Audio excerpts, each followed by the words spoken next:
High, প্রথমেই বাঁশ দিয়ে শুরু করলাম। না না ভাই, আমি কাউরে বাঁশ টাশ দিতে আসি নাই, ঘুরতে আসছি শুধু। দেখো এখানে বাঁশের মাচার উপরে কত সুন্দর করে সিম গাছগুলো উঠায় দিছে।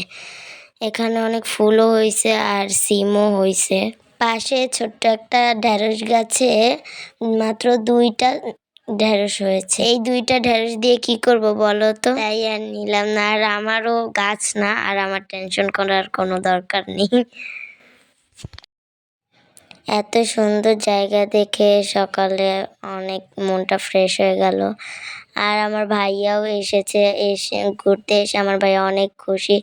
আমার ভাইয়া দূরে বসে আছে, তাই তোমরা দেখতে পাচ্ছ না।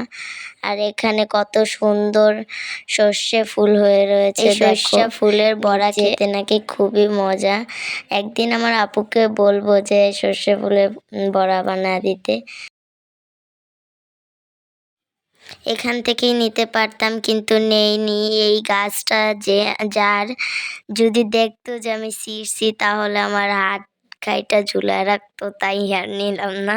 ওই পেঁপে গাছটায় দেখো একটাও পেঁপে হয় নাই, কিন্তু কলা গাছেও হয় নাই কোনো। এখানে অনেক দৃশ্য আছে। এই দেখো কত কচু কিন্তু পেকে গেছে, না হলে আমার মা আর খালা দেখলে পাগল হয়ে যেত নেওয়ার জন্য। আর তার দুর্ভাগ্য, তাই সে এখন শাক তুলছে, কচু তুলতে পারছে না। ওয়াও দেখো, আমি এই ফুলের নাম জানি না, কিন্তু আমার আম্মু জানে। আচ্ছা, আমি এখানে থেকে 2টা ফুল ছিঁড়ে নিলাম।